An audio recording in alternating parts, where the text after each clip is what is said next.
Yangsze Choo is the New York Times best-selling author of The Ghost Bride, now a Netflix original series, The Night Tiger, a Reese's Book Club pick, and Big Jubilee Read for Queen Elizabeth II's Platinum Jubilee, and The Fox Wife.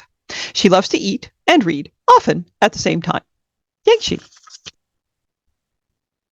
Hello, and thank you. I loved hearing everyone's stories. I was mesmerized. So I'm going to read from my new novel, The Fox Wife, and I'm just actually going to read from the beginning of the book. If any of you are familiar with the East Asian, the Chinese, Japanese, and Korean mythology of fox spirits who can turn themselves into very attractive men and women, well, this is a book about them. Manchuria, 1908. Perhaps you know this story.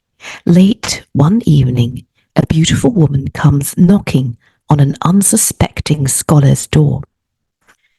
"Who is it?" the young man asks, peering out into the neglected garden where flowers and shrubs bend into strange shapes in the moonlight. "Let me in." She has a bewitching smile and a jar of his favorite rice wine.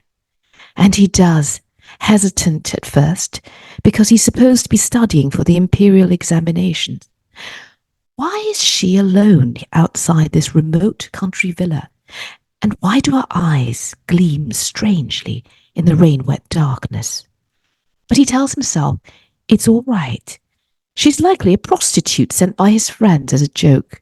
They drink the wine, one thing leads to another, and despite her blushes and his untouched pile of books, he has one of the most enjoyable evenings he can recall. Except he can't really remember it. The details are misted in lamplight and laughter. But he must see her again. He seizes her hands, such long-fingered, sharp-nailed hands, and won't let her go. "My home is over there," she says, pointing at a curious little hill. "If you follow the road, it's the 4th house from the top." The next night he sets out after his old servant has gone to bed.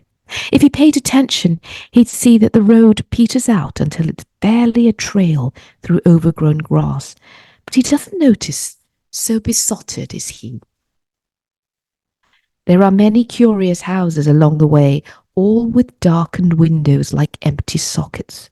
Fine mansions, little hovels, each with the name of a family prominently written on its lintel. The 4th house from the top of the hill is an imposing mansion. The name on its gate is Hall of Fox. Again and again he visits her, neglecting his studies while a pile of unopened letters accumulates from his angry parents. His skin shrivels like a withered leaf, his tonsils swell, and his spine curves. Finally, the worried old servant brings in a monk to exorcise evil spirits. When the spell is broken, the scholar howls and weeps in humiliated fury, tearing his clothes with trembling hands. A raiding party is made up of local peasants who swear there are no houses or grand estates on that crooked little hill. Only a long abandoned graveyard. The 4th grave from the top is constructed, as Chinese graves are, like a little house half sunk into the hill. Using hoes and spades, they break into it to discover that it has become a fox's den.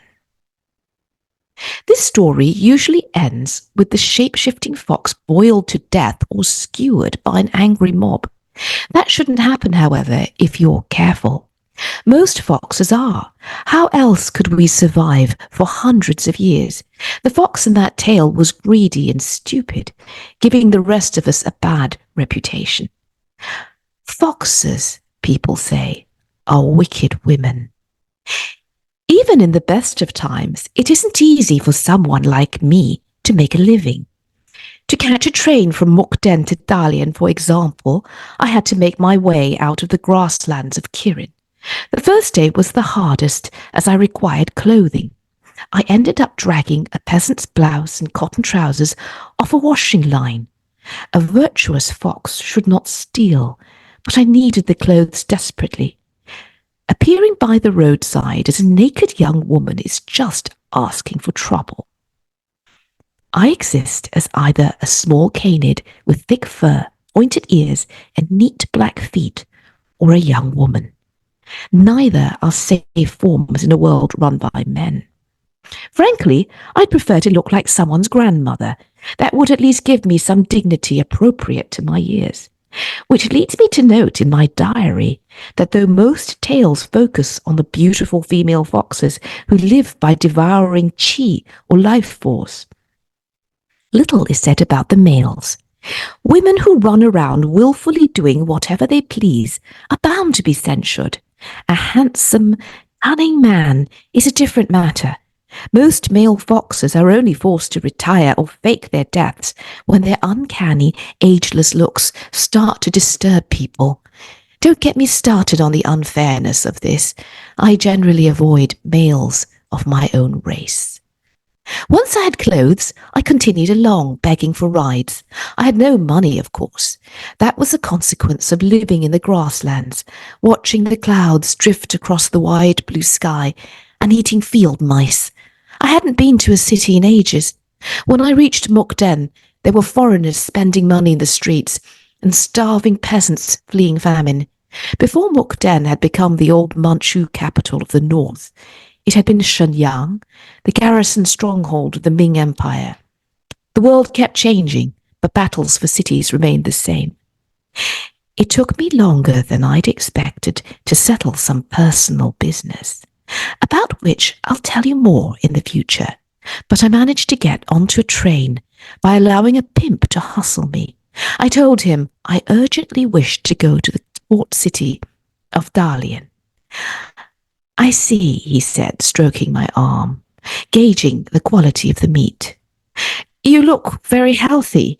You don't have tuberculosis, do you? I shook my head. I'm strong. I can pull a plough as well as any ox.